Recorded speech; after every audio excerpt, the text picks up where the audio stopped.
Salt ਵਰਤੀ ਜਾਂਦੀ ਆ। ਸਾਲਟਾਂ ਆ ਕਿੱਥੋਂ ਰਹੀਆਂ ਨੇ? ਕੌਣ ਮੁਹੱਈਆ ਕਰਾ ਰਿਹਾ? ਕਿੱਥੋਂ ਆ ਰਹੀਆਂ ਨੇ ਸਾਲਟਾਂ? ਜਦੋਂ ਉਹਦੀ ਮਾਤਾ ਉਹਦਾ ਜੂੜਾ ਕਰ ਰਹੀ ਹੈ, ਜਿਵੇਂ ਸਿੱਧੂ ਦਾ ਵਿਆਹ ਰੱਖਿਆ ਵਾ ਸੀ, ਉੱਥੇ ਫਿਰ ਇੱਕ ਮੈਨੂੰ ਮੁੰਡੇ ਨੇ ਦੱਸਿਆ ਜਿਹੜਾ ਸੀਗਾ ਮੌਜੂਦ, ਉਹ ਕਹਿੰਦਾ ਬਾਈ ਮੈਂ ਆਪਣੀ ਅੱਖੀਂ ਦੇਖਿਆ ਐਡਾ ਐਡੇ ਖੋਲ ਪੁਲਿਸ ਚੱਕ ਕੇ ਲਗਈ ਹੈ। ਨੌਜਵਾਨ ਨੇ ਬਹੁਤ ਸੋਹਣਾ ਬੋਲਿਆ, ਕਹਿੰਦਾ ਮੈਂ ਤੁਹਾਨੂੰ ਬੇਨਤੀ ਕਰਦਾ ਵੀ ਤੁਸੀਂ ਹਟਣਾ ਤਾਂ ਹੈ ਨਹੀਂ, ਪਰ ਇੱਕ ਪੁੰਨ ਦਾ ਕੰਮ ਕਰ ਦਿਓ ਕਿ ਤੁਸੀਂ ਜਿੱਥੇ ਕਿਸੇ ਨੌਜਵਾਨ ਨੂੰ ਮਾਰਦੇ ਹੋ ਉਹਦੇ ਮਾਂ ਪਿਓ ਨੂੰ ਵੀ ਮਾਰ ਦਿਆ ਕਰੋ। ਗੀਤ ਰਿਲੀਜ਼ ਕਰ ਦੇਣ, ਉਹਨੇ ਗਾਣਾ ਰਿਕਾਰਡ ਕਰਤਾ, ਉਹ SOIL ਪਾਣੀਆਂ ਦੇ ਸਾਰੇ ਮੁੱਦੇ ਤੇ ਗੱਲਬਾਤ ਉਹਨੇ। ਪਰ ਮੈਂ ਇੱਕ ਚੀਜ਼ ਦੇਖੀ ਆ ਵੀ ਇਸ ਬੰਦੇ ਦੀ ਤਪੱਸਿਆ ਕੁਝ ਪ੍ਰਮਾਤਮਾ ਨੇ ਪਿਛਲੇ ਜਨਮ ਦੇ ਵਿੱਚ ਬਹੁਤ ਇਹਨੇ ਭਗਤੀ ਕੋਈ ਪੁੰਨ ਕੀਤੇ ਹੋਣਗੇ, ਜਾਂ ਸਾਰੀ ਦੁਨੀਆ ਨੂੰ ਰਵਾ ਗਿਆ ਤੇ ਸਾਰੀ ਦੁਨੀਆ ਤੇ ਉੱਪਰ ਨਾਂ ਅਮਰ ਕਰਕੇ। ਰਾਤ ਨੂੰ ਉਹਦੀ ਮਾਂ ਨੂੰ ਟੀਕੇ ਟੂਕੇ ਲਾ ਕੇ ਬੇਹੋਸ਼ ਜੀ ਹੋ ਗਈ। ਜਦੋਂ ਸਵੇਰੇ ਉੱਠੀ ਆ, ਉੱਠਣ ਸਾਰ ਹਵੇਲੀ ਨੂੰ ਗਾਲਾਂ ਕੱਢਣ ਲੱਗ ਗਈ, ਧਾ ਦੋ ਇਹਨੂੰ, ਇਹ ਕਰ ਦੋ, ਆ ਪਾ ਕੇ। ਕਦੇ ਦਿਮਾਗ ਲਾਇਆ ਇਸ ਗੱਲ ਦੇ ਉੱਤੇ? ਜਿਹੜੇ ਬੰਦਿਆਂ ਨੇ ਹੁਣ ਤੱਕ ਜ਼ਿੰਮੇਵਾਰੀਆਂ ਲਈਆਂ, ਉਹ ਕਿਹੜੇ ਖਾਤੇ ਤੋਂ, ਜਿਹੜਾ ਉਹ ਖਾਤੇ ਵਾਲਾ ਕਿੰਨਾ ਕੁ ਖੰਗਾਲਿਆ ਗਿਆ, ਕਿਹੜੇ ਫੋਨ ਤੋਂ ਉਹ ਪੋਸਟ ਪਈ, ਕਿ ਕਿਹਦੇ ਫੋਨ ਤੋਂ ਪਿਆ, ਫੋਨ ਕਿੱਥੇ ਸੀ, ਉਹ ਫੋਨ ਪੁਲਿਸ ਨੂੰ ਮਿਲਿਆ ਕਿ ਨਹੀਂ ਮਿਲਿਆ? ਪੰਜਾਬ ਦੇ DGP ਨੇ ਇਹਨੂੰ ਗੈਂਗਵਾਰ ਦਾ ਨਾਂ ਲਾਤਾ ਵੀ ਗੈਂਗਵਾਰ। ਮੈਂ ਇਹਦੇ ਨਾਲ ਹੁੰਦਾ ਨਾ, ਸਿੱਧੂ ਦੇ ਨਾਲ, ਇਹਨਾਂ ਜਿਹੜੇ ਜਿੰਨੇ ਸਾਡੇ ਪਹਿਲਾਂ ਸਿੰਘ ਸ਼ਹੀਦ ਹੋਏ ਨੇ ਜਾਂ ਜਿੰਨੀਆਂ 12 ਨੇ ਗੀਆਂ, ਉਹਨਾਂ ਨੂੰ ਬਹੁਤ ਸੁਣਦਾ ਹੈ ਪੁਰਾਣੇ, ਉਹਨਾਂ ਨੂੰ ਮੰਨ ਕੇ ਚੱਲ ਸੰਤਾਂ ਬਾਰੇ ਬਹੁਤ ਸੁਣਦਾ। ਛੜਿਆ ਹੋਇਆ ਏਰੀਆ, ਉੱਥੋਂ ਉੱਠ ਕੇ ਬੰਦੇ ਨੇ ਇੱਕ ਵੱਖਰਾ ਮਾਹੌਲ, ਇੱਕ ਵੱਖਰਾ ਵਰਤਾਂਤ, ਗਾਇਕੀ ਜੀ ਵੀ ਸਿਰਜਤਾ ਸੀ। ਇਹ 94 ਸਾਲ ਦੇ ਕੌਣ ਰਿਹਾ ਪਿੱਛੇ? ਰਸ਼ੀਆ ਦੀ ਹੈ ਦਰਅਸਲ। ਉਹ ਸਾਲਟ ਉਹਨੇ ਚਲਾ ਕੇ ਵੀ ਤਾਂ ਦੇਖੀ ਹੋਊ, ਕਿਤੇ ਟ੍ਰੇਨਿੰਗ ਵੀ ਤਾਂ ਲਈ ਹੋਊ। ਪੂਰੀ ਸਖਤਾਈ ਆਪਦੇ ਤੌਰ ਤੇ ਸਰਕਾਰ ਵੱਲੋਂ ਸੈਂਟਰ ਦੀਆਂ 10-12 ਜਿਹੜੀਆਂ ਕੰਪਨੀਆਂ ਉੱਥੇ ਲਿਆ ਕੇ ਪੂਰੀ ਸਖਤਾਈ ਕੀਤੀ। ਉਹਨਾਂ ਦਿਨਾਂ ਦੇ ਵਿੱਚ ਉਹ ਬੰਦੇ ਘੁੰਮ ਰਹੇ ਨੇ, ਤਾਂ ਤੂੰ ਦੇਖ ਵੀ ਇਹਦੇ ਪਿੱਛੇ ਫਿਰ ਆਪਾਂ ਕਿਵੇਂ ਨਾ ਸਮਝੀਏ ਕਿ ਕੋਈ ਸਾਜ਼ਿਸ਼ ਨਹੀਂ ਹੈਗੀ। ਸਿੱਧੂ ਬਾਈ ਦੇ ਸੰਸਕਾਰ ਤੋਂ ਆਇਆ, ਲੱਖਾਂ ਦੀ ਗਿਣਤੀ ਦੇ ਵਿੱਚ ਜਿਹੜੇ ਲੋਕ ਉੱਥੇ ਧਾਹਾਂ ਮਾਰਦੇ ਸੀਗੇ। ਬੜੀਆਂ ਮੇਰੇ ਨਾਲ ਯਾਦਾਂ ਜੁੜੀਆਂ ਸੀਗੀਆਂ ਬਾਈ ਦੀਆਂ, ਤੇ ਬੜੀਆਂ ਗੱਲਾਂ ਸੀਗੀਆਂ ਬਾਈ ਨੇ, ਪਰ ਬੈਠਾ ਬਾਈ ਕਹਿੰਦਾ ਵੀ ਕੁਝ ਗੱਲਾਂ ਜਿਹੜੀਆਂ ਸਾਂਝੀਆਂ ਕਰਨੀਆਂ ਨੇਗੀਆਂ, ਕੁਝ ਜਿਹੜੀਆਂ ਗੱਲਾਂ ਹੋਰ ਨੇਗੀਆਂ। ਯਾਦਾਂ ਬੜੀਆਂ ਨੇ, ਮੈਂ ਤੁਹਾਡੇ ਨਾਲ ਯਾਦਾਂ ਜਿਹੜੀਆਂ ਸਿੱਧੂ ਦੀਆਂ ਫੇਰ ਕਦੇ ਸਾਂਝੀਆਂ ਕਰਾਂਗੇ, ਪਰ ਕੁਝ ਕੁ ਬਾਈ ਨੇ ਕੁਝ ਕੁ ਮੁੱਦਿਆਂ ਤੇ ਕੁਝ ਕੁ ਗੱਲਾਂ ਜਿਹੜੀਆਂ ਟੈਕਨੀਕਲ ਗੱਲਾਂ ਨੇ, ਉਹ ਕਹਿੰਦਾ ਬਾਈ ਕਹਿੰਦਾ ਆਪਾਂ ਨੂੰ ਲੋਕਾਂ ਨੂੰ ਦੱਸੀਏ, ਸਾਂਝੀਆਂ ਕਰੀਏ। ਤੇ ਬਾਈ ਕੀ ਅੱਜ ਦਾ ਜਿਹੜਾ ਲੱਗਿਆ ਭਾਨੇ ਆਪਾਂ ਉੱਥੋਂ ਆਏ ਆ ਹਨਾ, ਤੇ ਲੱਖਾਂ ਦਿਲ ਟੁੱਟੇ। ਮੈਨੂੰ ਕੈਨੇਡਾ ਤੋਂ 2-3 ਬੰਦਿਆਂ ਦੇ ਫੋਨ ਆਏ, ਉਹ ਕਹਿੰਦੇ ਬਾਈ ਸਾਡੇ ਜਵਾਕ ਕੱਲ ਦੇ ਰੋਟੀ ਨਹੀਂ ਖਾ ਰਹੇ ਹਨਾ। ਤੇ ਇੱਕ ਮੈਨੂੰ ਉੱਥੇ ਅੱਜ ਬੰਦਾ ਮਿਲਿਆ, ਬਾਹਰੋਂ ਆਇਆ ਹੋਇਆ ਸੰਸਕਾਰ ਤੇ ਭਾਨੇ, ਉਹ ਮੈਨੂੰ ਕਹਿੰਦਾ ਵੀ ਮੇਰਾ ਜਵਾਕ ਸਦਮੇ ਚਲਿਆ ਗਿਆ, ਛੋਟੀ ਉਮਰ ਦਾ ਹੀ ਆ, ਜਿਹੜੇ ਸੁਣਦੇ ਸੀ ਛੋਟੇ ਜਵਾਕ, ਕਹਿੰਦਾ ਉਹ ਕੱਲ ਦਾ ਐਂ ਕਰੀ ਜਾਂਦਾ, ਬਾਏ ਸਿੱਧੂ ਐਂ ਕਰੀ ਜਾਂਦਾ। ਅੱਛਾ, ਜਾਣੇ ਵੀ ਇੰਨਾ ਦੁੱਖ ਯਾਰ ਹਨਾ ਲੱਗਿਆ, ਹਰ ਬੰਦੇ ਨੂੰ ਇਹ ਲੱਗਿਆ ਵੀ ਜਿਵੇਂ ਸਾਡਾ ਕੋਈ ਆਪਣਾ ਮਰ ਗਿਆ ਹੁੰਦਾ। ਤਾਂ ਅੱਜ ਦੇਖਿਆ ਕਿ ਕਿਵੇਂ ਜਦੋਂ ਉਹਦੀ ਮਾਤਾ ਉਹਦਾ ਜੂੜਾ ਕਰ ਰਹੀ ਆ ਤੇ ਬਾਪ ਉਹਦਾ ਦੀ ਪੱਗ ਬੰਨ੍ਹ ਰਿਹਾ, ਤੇ ਯਾਰ ਉਹ ਕੀ ਮੰਜ਼ਰ ਸੀ ਹਨਾ, ਮਤਲਬ ਕਿ ਕਿੰਨਾ ਦੁਖਦਾਈ ਉਹ ਪਲ ਸੀਗੇ ਕਿ ਉਹ ਮਾਤਾ ਦੇ ਵਿਚਾਰੀ ਦੇ ਉਹ ਦਿਨ ਯਾਦ ਆਉਂਦੇ ਹੋਣੇ ਆ ਬਚਪਨ ਦੇ ਵਿੱਚ, ਜਦੋਂ ਉਹਦਾ ਜੂੜਾ ਕਰਦੀ ਹੋਣੀ ਆ, ਤੇ ਅੱਜ ਉਹਨੂੰ ਆਖਰੀ ਵਾਰ ਉਹਦਾ ਜੂੜਾ ਕਰ ਰਹੀ ਸੀ। ਤਾਂ ਕਿਵੇਂ ਇੱਕ ਮਾਂ ਜਾਂ ਇੱਕ ਬਾਪ ਆ ਜਿਹੜਾ, ਉਹ ਜਦੋਂ ਬੱਚਾ ਜਨਮ ਲੈਂਦਾ, ਜਨਮ ਲੈਣ ਤੋਂ ਲੈ ਕੇ ਜਿਵੇਂ ਜਿਵੇਂ ਉਹ ਬੱਚਾ ਜਵਾਨ ਹੁੰਦਾ ਚਲਿਆ ਜਾਂਦਾ, ਨੌਜਵਾਨ ਹੁੰਦਾ ਮੁੰਡਾ ਜਾਂ ਕੁੜੀ ਆ, ਉਵੇਂ ਉਵੇਂ ਉਸ ਮਾਂ ਬਾਪ ਦੀਆਂ ਸੱਧਰਾਂ ਨੇ ਜਿਹੜੀਆਂ, ਚਾਅ ਨੇ ਜਿਹੜੇ ਉਹਦੇ, ਉਹ ਵੀ ਜਵਾਨ ਹੁੰਦੇ ਤੁਰੇ ਜਾਂਦੇ ਆ। ਜਿਵੇਂ ਸਿੱਧੂ ਦਾ ਵਿਆਹ ਰੱਖਿਆ ਵਾ ਸੀ, ਤੇ ਮੈਂ ਦੇਖ ਬਾਈ ਵੋਟਾਂ ਵੇਲੇ ਹਨਾ, ਜਿਵੇਂ ਵੀ ਸੀਗਾ ਮੈਂ ਤੇਰੇ ਨਾਲ ਗੱਲ ਕਰਾਉਣਾ ਹੁੰਦਾ, ਤੁਸੀਂ 2-3 ਵਾਰੀ ਉਹਨੂੰ ਕਿਹਾ ਵੀ ਸਿੱਧੂ ਉਹਦਾ ਧਿਆਨ ਰੱਖਿਆ ਕਰ। ਆਪਣੇ ਨਾਲ ਹੁਣ ਤੁਹਾਡੇ ਨਾਲ ਵਧੀਆ ਐਨ ਪਿਆਰ ਪਾਉਣ ਲੱਗ ਗਏ ਸੀ, ਕਿਉਂਕਿ ਪਹਿਲਾਂ ਵੀ ਜਾਂਦੇ ਹੁੰਦੇ ਹਨਾ। ਇੱਕ ਚੀਜ਼ ਬਾਈ ਮੈਂ ਗੱਲ ਤੇਰੀ ਰੋਕ ਕੇ ਗੱਲ ਕਹਿਣਾ, ਮੈਂ ਇੱਕ ਚੀਜ਼ ਨੋਟ ਕਰੀ ਆ, 3 ਦਿਨ ਹੋ ਗਏ ਮੈਂ ਜਦੋਂ ਉਹਦੇ ਨਾਲ ਹਾਦਸਾ ਵਾਪਰ ਗਿਆ ਸੀ, ਮੈਂ ਉਹਦੀ ਹਸਪਤਾਲ ਚਲਾ ਗਿਆ ਸੀਗਾ, ਪਰ ਮੈਂ ਇੱਕ ਚੀਜ਼ ਦੇਖੀ ਆ ਵੀ ਇਸ ਬੰਦੇ ਦੀ ਤਪੱਸਿਆ ਕੁਝ ਪ੍ਰਮਾਤਮਾ ਨੇ ਪਿਛਲੇ ਜਨਮ ਦੇ ਵਿੱਚ ਬਹੁਤ ਇਹਨੇ ਭਗਤੀ ਕੋਈ ਪੁੰਨ ਕੀਤੇ ਹੋਣਗੇ, ਜਿਹੜਾ ਐਡਾ ਵੱਡਾ ਨਾਮ ਹੋਇਆ, ਐਡਾ ਵੱਡਾ ਸਾਰੀ ਦੁਨੀਆ ਨੂੰ ਰਵਾ ਕੇ ਤੁਰ ਗਿਆ ਹਨਾ। ਸਭ ਤੋਂ ਵੱਡੀ ਗੱਲ ਮੈਂ ਇੱਕ ਚੀਜ਼ ਜਿਹੜੀ ਅਸਲ ਦੇ ਵਿੱਚ ਸਾਰੇ ਮੈਂ 3 ਦਿਨਾਂ ਦੇ ਵਿੱਚ ਨੋਟ ਕੀਤੀ, ਉਹ ਇਹ ਹੈ ਕਿ ਬੰਦੇ ਨੂੰ ਨਾ ਇਹ ਕੋਈ ਪ੍ਰਮਾਤਮਾ ਤੋਂ ਇਹਨੇ ਵਰ ਮੰਗਿਆ ਸੀਗਾ, ਵਰ ਇਹ ਮੰਗਿਆ ਸੀਗਾ ਵੀ ਰੱਬਾ ਕੋਈ ਉਹਦਾ ਜਨਮ ਦਾ ਵਰ ਮੰਗਿਆ ਹੋਵੇ, ਮੇਰਾ ਜਿਹੜਾ ਨਾਂ ਹੈ ਸਾਰੀ ਦੁਨੀਆ ਤੇ ਕਰ ਰਹੇ, ਉਹ ਜਿਹੜਾ ਵਾਰਾ ਰੱਬ ਨਾ ਲਾਸਟ ਤੇ ਨੂੰ ਆ ਕੇ ਵਰ ਦੇ ਕੇ ਗਿਆ। ਮੇਰੇ ਮੁਤਾਬਕ ਮੈਂ ਆਪਣੀ ਜਿੰਨੀ ਕੁ ਬੁੱਧੀ ਆ ਉਹਨਾਂ ਕ ਮੈਂ ਇਸ ਚੀਜ਼ ਨੂੰ ਸੋਚਿਆ ਕਿ ਕੋਈ ਰੱਬ ਦਾ ਹੀ ਐਡਾ ਵਰ ਸੀਗਾ, ਸਾਰੀ ਦੁਨੀਆ ਨੂੰ ਰਵਾ ਗਿਆ ਤੇ ਸਾਰੀ ਦੁਨੀਆ ਤੇ ਉੱਪਰ ਨਾਂ ਅਮਰ ਕਰ ਗਿਆ। ਆਪਾਂ ਗੱਲ ਪੰਨੇ ਵਿਆਹ ਦੀ ਕਰਦੇ ਸੀ ਹਨਾ, ਗਿੱਲ ਦੱਸਦਾ ਸੀਗਾ ਕਹਿੰਦਾ ਜਦੋਂ ਮਾਤਾ ਕੋਲੇ ਆਉਣਾ ਤੇ ਮਾਤਾ ਨੇ ਕਹਿਣ ਲੱਗ ਜਾਣਾ ਵੀ ਅੱਜ ਇੱਕ ਦਿਨ ਹੋਰ ਘਟ ਗਿਆ, ਵਿਆਹ ਦਾ ਨੇੜੇ ਆ ਰਿਹਾ ਹਨਾ। ਹਾਂ ਤੇ ਅੱਜ ਯਾਰ ਜਦ ਜਾਂਦੀ ਵਾਰੀ ਉਹਦੇ ਸਿਹਰੇ ਬੰਨੇ ਗਏ ਹਨਾ। ਹਾਂ ਤੇ ਹੁਣ ਚਲੋ ਉਹ ਜਾਣ ਵਾਲਾ ਚਲਿਆ ਗਿਆ, ਪਰ ਤੁਸੀਂ ਦੇਖੋ ਜਿਹੜੀਆਂ ਉਹ ਐਡੀ ਵੱਡੀ ਹਵੇਲੀ ਖੜੀ ਕੀਤੀ ਹੈ, ਐਡਾ ਉਹਨੇ ਮਤਲਬ ਕਿ ਤਾਮ ਝਾਮ ਖੜਾ ਕੀਤਾ, ਟਰੈਕਟਰ ਖੜੇ ਨੇ, ਗੱਡੀਆਂ ਖੜੀਆਂ ਨੇ, ਉਹਨਾਂ ਨੂੰ ਦੇਖ ਉਹ ਮਾਂ ਬਾਪ ਰੋਜ਼ ਮਰੂਗਾ। ਬਿਲਕੁਲ ਬਾਈ। ਯਾਰ ਮਾਰਨ ਵਾਲੇ ਜਿਹੜੇ ਬੰਦੇ ਨੇ, ਜਿਹੜੇ ਇੰਨੀ ਦਰਿੰਦਗੀ ਨਾਲ ਮਾਰ ਕੇ ਗਏ, ਜਿਨ੍ਹਾਂ ਦੇ ਅੰਦਰ ਕੋਈ ਦਰਦ ਹੀ ਨਹੀਂ, ਕੋਈ ਹਯਾ, ਕੋਈ ਦਇਆ ਹੀ ਨਹੀਂ। ਤੈਨੂੰ ਮੈਂ ਇੱਕ ਗੱਲ ਦੱਸਾਂ, ਜਦੋਂ ਕਿ ਮੰਨ ਕੇ ਚੱਲ ਐਕਸੀਡੈਂਟ ਹੋ ਗਿਆ ਸੀ ਹਨਾ, ਆਹ ਇਹ ਹੋਇਆ ਹਾਦਸਾ, ਤੇ ਰਾਤ ਨੂੰ ਤਾਂ ਉਹਦੀ ਮਾਂ ਨੂੰ ਟੀਕੇ ਟੂਕੇ ਲਾ ਕੇ ਬੇਹੋਸ਼ ਜੀ ਹੋ ਗਈ। ਜਦੋਂ ਸਵੇਰੇ ਉੱਠੀ ਐ, ਉੱਠਣ ਸਾਰ ਹਵੇਲੀ ਨੂੰ ਗਾਲਾਂ ਕੱਢਣ ਲੱਗ ਗਈ, ਢਾਹ ਦੋ ਉਹਨੂੰ, ਇਹ ਕਰ ਦੋ, ਆ ਪਾ ਕੇ ਛੱਡ ਗਿਆ। ਆਹ ਗੱਲ ਹੁਣ ਉਹ ਬਾਈ ਰੋਜ਼ ਮਰਨਗੇ। ਹਾਂ ਤੇ ਇਹ ਗੱਲ ਯਾਰ ਕਦੇ ਮਾਰਨ ਵਾਲਿਆਂ ਦੇ ਦਿਮਾਗ 'ਚ ਨਹੀਂ ਆਈ ਕਿ ਅਸੀਂ ਕਿਵੇਂ ਇੱਕ ਇਨਸਾਨ ਜਦੋਂ ਮਰਦਾ ਤੇ ਉਸ ਇਨਸਾਨ ਦੇ ਨਾਲ ਕਿੰਨੇ ਇਨਸਾਨ ਹੋਰ ਜਿਹੜੇ ਰੋਜ਼ ਮਰਦੇ ਨੇ, ਉਹਦੇ ਮਾਂ ਬਾਪ, ਭੈਣ ਭਾਈ, ਦੋਸਤ ਮਿੱਤਰ, ਉਹਦੇ ਸਕੇ ਸੰਬੰਧੀ। ਤਾਂ ਇਹ ਜਿਹੜੀਆਂ ਪਤਾ ਨਹੀਂ ਯਾਰ ਕਿਵੇਂ ਬੰਦੇ ਦੇ ਅੰਦਰ ਐਡਾ ਸ਼ੈਤਾਨ ਆ ਜਾਂਦਾ, ਜਾਂ ਬੰਦਾ ਐਡਾ ਮਤਲਬ ਕਿ ਬੇਦਰਦ ਹੋ ਜਾਂਦਾ, ਬੇਕਿਰਕ ਹੋ ਜਾਂਦਾ ਕਿ ਉਹ ਬੰਦਾ ਐਡੀ ਦਰਿੰਦਗੀ ਨਾਲ, ਯਾਰ ਕੋਈ ਰੌਲਾ ਵੀ ਨਹੀਂ ਯਾਰ, ਪਰ ਯਾਰ ਬਿਨਾਂ ਗੱਲ ਤੋਂ ਚੱਕ ਕੇ ਬੰਦੇ ਨੂੰ ਮਾਰ ਦੇਣਾ। ਇਹ ਅੱਜ ਕਹਾਣੀ ਆਪਾਂ ਉੱਥੇ ਯਾਰ ਝੱਲੀ ਨਹੀਂ ਜਾਂਦੀ। ਤੂੰ ਦੇਖ ਲੈ ਕਿਵੇਂ ਨੌਜਵਾਨ ਮੁੰਡੇ ਉੱਥੇ ਮਿਲ ਕੇ ਆਪਾਂ ਨੂੰ ਵੀ ਮਿਲੇ ਬਾਈ ਇਨਸਾਫ ਚਾਹੀਦਾ, ਇਨਸਾਫ ਚਾਹੀਦਾ। ਇਨਸਾਫ ਬਾਈ ਕੀ ਮਿਲਣਾ? ਪਹਿਲੀ ਤਾਂ ਗੱਲ ਜਿਹੜੀ ਅਸਲ ਗੱਲ ਆਪਾਂ ਅੱਜ ਕਰਨੀ ਆ ਉਹ ਇਹ ਆ ਕਿ ਸਾਨੂੰ ਇੱਕ ਤਾਂ ਇੱਕ ਕਹਾਣੀ ਨੂੰ ਸਮਝਣਾ ਪੈਣਾ ਕਿ ਜਦੋਂ ਨੌਜਵਾਨ ਮਰਦੇ ਆ, ਨੌਜਵਾਨ ਮਰਨ ਤੋਂ ਬਾਅਦ ਪਹਿਲੀ ਗੱਲ ਅਸੀਂ ਇੱਕ ਸਮਝੋ ਕਿ ਕੋਈ ਵੀ ਜਦੋਂ ਨੌਜਵਾਨ ਇੱਥੇ ਗੋਲੀਆਂ ਨਾਲ ਮਾਰਿਆ ਜਾਂਦਾ ਤਾਂ ਇੱਕ ਗਰੁੱਪ, ਇੱਕ ਧੜਾ ਇਹਦੀ ਜ਼ਿੰਮੇਵਾਰੀ ਲੈ ਲੈਂਦਾ ਵੀ ਅਸੀਂ ਇਹਨੂੰ ਮਾਰਤਾ, ਅਸੀਂ ਇਹਦੀ ਜ਼ਿੰਮੇਵਾਰੀ ਚੱਕਦੇ ਹਾਂ, ਅਸੀਂ ਫਲਾਨੇ ਬੰਦੇ ਦਾ ਸਾਡੇ ਦਾ ਬਦਲਾ ਲੈ ਲਿਆ। ਪਰ ਕਦੇ ਸੋਚਿਆ, ਕਦੇ ਦਿਮਾਗ ਲਾਇਆ ਇਸ ਗੱਲ ਦੇ ਉੱਤੇ ਕਿ ਯਾਰ ਜਿਹੜੇ ਬੰਦਿਆਂ ਨੇ ਹੁਣ ਤੱਕ ਜ਼ਿੰਮੇਵਾਰੀਆਂ ਲਈਆਂ ਉਹ ਕਿਹੜੇ ਖਾਤੇ ਤੋਂ, ਜਿਹੜਾ ਅਕਾਊਂਟ ਜਿਹਨੂੰ ਆਪਾਂ ਕਹਿ ਦਿੰਦੇ ਹਾਂ ਖਾਤਾ ਜਿਹੜਾ ਹੁੰਦਾ ਫੇਸਬੁੱਕ ਦਾ, ਜਿੱਥੋਂ ਜ਼ਿੰਮੇਵਾਰੀ ਲਈ ਜਾਂਦੀ ਹੈ, ਉਹ ਖਾਤੇ ਵਾਲਾ ਕਿੰਨਾ ਕੁ ਖੰਗਾਲਿਆ ਗਿਆ, ਕਿਹੜੇ ਫੋਨ ਤੋਂ ਉਹ ਪੋਸਟ ਪਈ, ਇਹ ਕਦੇ ਜਨਤਕ ਹੋਈ ਗੱਲ?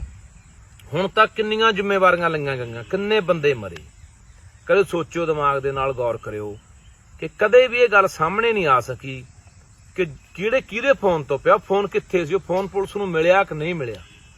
ਜਦੋਂ ਇਹ ਜੀ ਗੱਲਬਾਤ ਹੁੰਦੀ ਆ, ਜੇਲ੍ਹ 'ਚ ਬੈਠੇ ਕਿਸੇ ਗੈਂਗਸਟਰ ਨਾਲ ਗੱਲ ਜੋੜ ਕੇ ਉਹਦੇ ਤੇ ਬੈਠੇ ਦੇ 120 ਦਾ ਪਰਚਾ ਦੇ ਕੇ, ਬਾਹਰ ਫਿਰਦਿਆਂ ਦੇ ਕੇ ਪਰਚਾ, ਗੱਲ ਨੂੰ ਜਪ ਤਪ ਕਰਕੇ ਉੱਥੇ ਦੱਬ ਦਿੱਤਾ ਜਾਂਦਾ।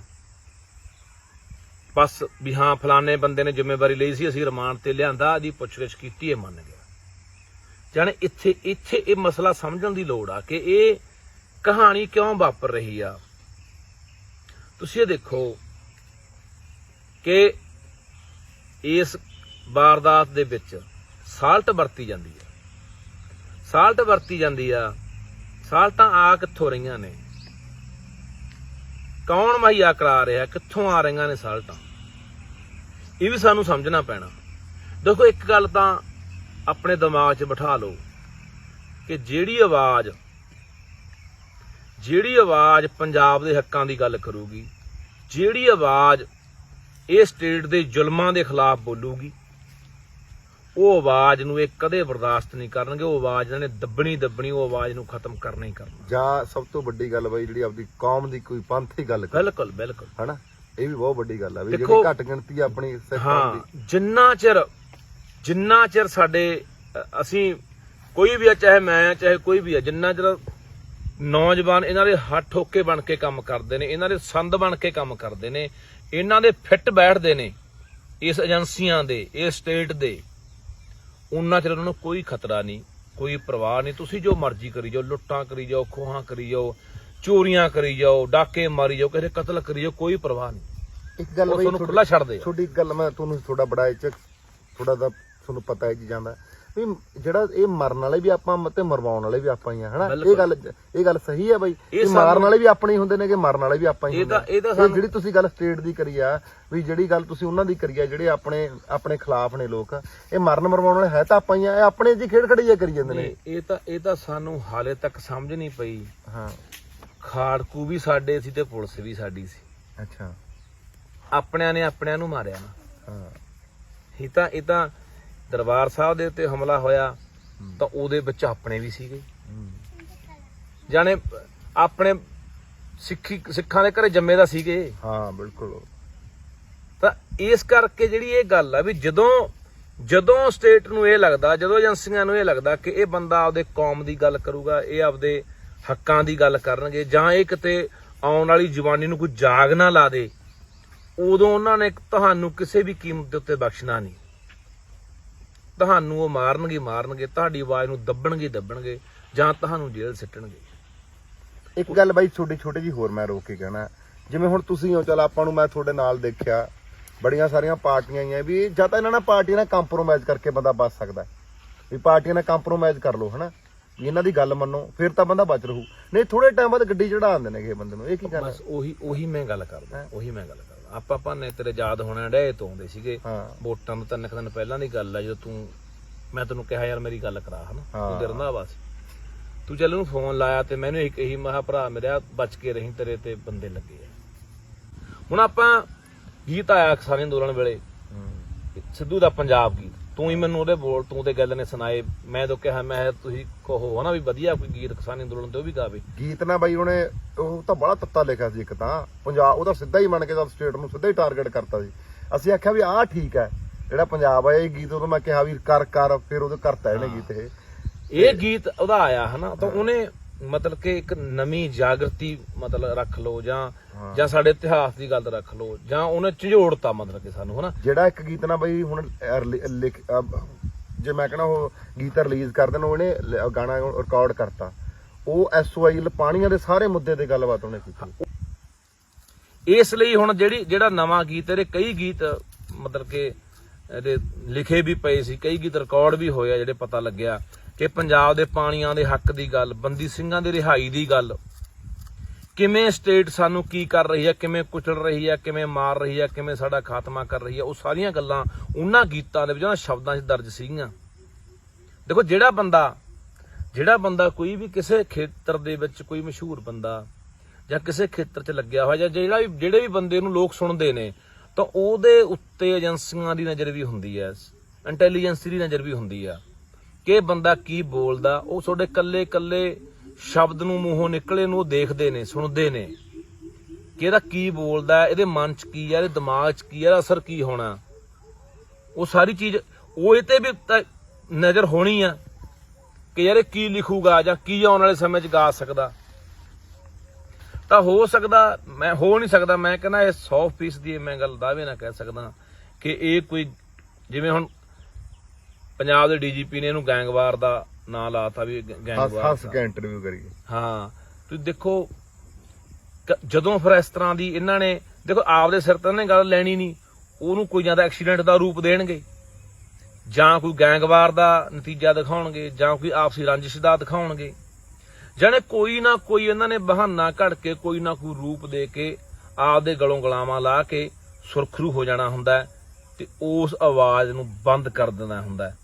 ਸੋ ਇਸ ਕਰਕੇ ਸਾਨੂੰ ਇਹ ਸਮਝਣ ਦੀ ਲੋੜ ਆ ਕਿ ਇਹ ਜਿਹੜੀ ਘਟਨਾ ਦੇ ਪਿੱਛੇ ਜਾਂ ਹੋਰ ਜਿੰਨੀਆਂ ਘਟਨਾਵਾਂ ਪਹਿਲਾਂ ਵਾਪਰੀਆਂ ਜਾਂ ਆਉਣ ਵਾਲੇ ਸਮੇਂ 'ਚ ਵਾਪਰਨਗੀਆਂ, ਮੇਰੀ ਗੱਲ ਯਾਦ ਰੱਖਿਓ, ਵਾਪਰਨਗੀਆਂ, ਨਾ ਕੋਈ ਹੋਰ ਦਿੱਤੇ ਜਾਣੇ ਆ, ਵਜ੍ਹਾ ਕੋਈ ਹੋਰ ਬਣਾਈ ਜਾਣੀ ਹੈ, ਪਰ ਪਿੱਛੇ ਤਾਕਤ ਕਿਹੜੀ ਕੰਮ ਕਰਦੀ ਹੈ, ਉਹ ਕਿਵੇਂ ਕੰਮ ਕਰਦੀ ਹੈ। ਕਈ ਵਾਰੀ ਜਿਹੜਾ ਬੰਦਾ ਇਹੋ ਜਿਹਾ ਕੰਮ ਕਰਕੇ ਗਿਆ ਹੁੰਦਾ, ਮੰਨ ਲਓ ਜਿਹੜੇ ਬੰਦੇ ਨੂੰ ਮਾਰ ਕੇ ਗਏ ਆ, ਹੋ ਸਕਦਾ ਉਹਨਾਂ ਨੂੰ ਵੀ ਨਾ ਪਤਾ ਹੋ ਵੀ ਅਸੀਂ ਵਰਤੇ ਜਾ ਰਹੇ ਹਾਂ ਜਾਂ ਸਾਨੂੰ ਕੋਈ ਵਰਤ ਰਿਹਾ। ਕਈ ਵਾਰੀ ਬੰਦਾ ਵਰਤਿਆ ਹੀ ਐ ਜਾਂਦਾ, ਬੰਦੇ ਨੂੰ ਵਰਤ ਲਿਆ ਜਾਂਦਾ, ਬੰਦੇ ਤੋਂ ਕੰਮ ਕਢਾ ਲਿਆ ਜਾਂਦਾ, ਪਰ ਉਹ ਬੰਦੇ ਨੂੰ ਪਤਾ ਤੱਕ ਨਹੀਂ ਹੁੰਦਾ ਕਿ ਯਾਰ ਮੈਂ ਵਰਤਿਆ ਗਿਆ ਜਾਂ ਮੈਨੂੰ ਕਿਹਨੇ ਵਰਤਿਆ ਜਾਂ ਮੇਰੇ ਪਿੱਛੇ ਕੌਣ ਆ। ਇਹੀ ਏਜੰਸੀਆਂ ਦੀ ਖੇਡ ਆ। ਦੇਖੋ ਇੱਕ ਗੱਲ ਬੜੀ ਸਾਫ਼ ਆ ਤੇ ਆਪਣੇ ਦਿਮਾਗ ਤੇ ਦਿਲ 'ਚ ਬਿਠਾ ਲਿਓ ਇਹ ਗੱਲ ਕਿ ਜਿਹੜੇ ਏਜੰਡੇ ਦੇ ਉੱਤੇ ਇਹ ਚੱਲੇ ਹੋਏ ਨੇ, ਕਿ ਪੂਰੇ ਮੁਲਕ ਨੂੰ ਇੱਕੋ ਰੰਗ ਦੇ ਵਿੱਚ ਰੰਗਣਾ, ਪੂਰੇ ਮੁਲਕ ਨੂੰ ਅਸੀਂ ਇੱਕੋ ਹੀ ਰੰਗ ਦੇਣਾ, ਇੱਕ ਧਰਮ, ਇੱਕ ਰੰਗ, ਇੱਕ ਬੋਲੀ ਦੀ ਗੱਲ ਹੋ ਰਹੀ ਆ। ਤਾਂ ਇਹ ਜਿਹੜਾ ਏਜੰਡਾ ਨਾ ਇਹਨਾਂ ਦਾ, ਇਸ ਏਜੰਡੇ ਦੇ ਵਿੱਚ ਜੇ ਕੋਈ ਅੱਗੇ ਖੜ ਸਕਦਾ, ਇਹਨਾਂ ਦਾ ਮੁਕਾਬਲਾ ਕਰ ਸਕਦਾ, ਇਹਨਾਂ ਦਾ ਮੂੰਹ ਤੋੜਵਾਂ ਜਵਾਬ ਦੇ ਸਕਦਾ, ਇਹਨਾਂ ਨੂੰ ਰੋਕ ਸਕਦਾ, ਤਾਂ ਉਹ ਪੰਜਾਬ ਆ। ਇਹ ਗੱਲ ਇਹਨਾਂ ਨੂੰ ਵੀ ਬੜੀ ਸਪਸ਼ਟ ਇਹਨਾਂ ਦੇ ਦਿਮਾਗ 'ਚ ਹੈਗੀ ਗੱਲ ਕਿ ਜੇ ਪੰਜਾਬ ਦੱਬ ਲਿਆ ਤਾਂ ਅਸੀਂ ਫਿਰ ਕਿਸੇ ਨੂੰ ਕੁਛ ਨਹੀਂ ਲਈ ਬੈਠੇ।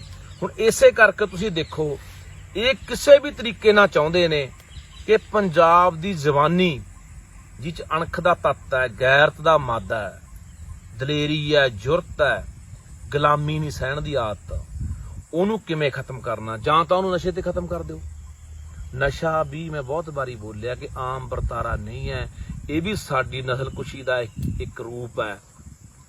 ਨਸ਼ੇ ਰਾਹੀਂ ਸਾਡੀ ਜਵਾਨੀ ਨੂੰ ਤਬਾਹ ਕੀਤਾ ਜਾ ਰਿਹਾ। ਇਹ ਜਾਣ ਬੁੱਝ ਕੇ ਇੱਥੇ ਲਿਆਂਦਾ ਗਿਆ। ਇਹ ਕੋਈ ਆਮ ਨਹੀਂ ਆਇਆ ਵੀ ਇੱਧਰੋਂ ਆ ਗਿਆ ਉੱਧਰੋਂ ਆ ਗਿਆ, ਹੱਦ ਟੱਪ ਕੇ ਆ ਗਿਆ, ਦਿੱਲੀੋਂ ਆ ਗਿਆ, ਨਹੀਂ। ਇਹ ਵੀ ਇੱਕ ਸਾਜ਼ਿਸ਼ ਹੈ।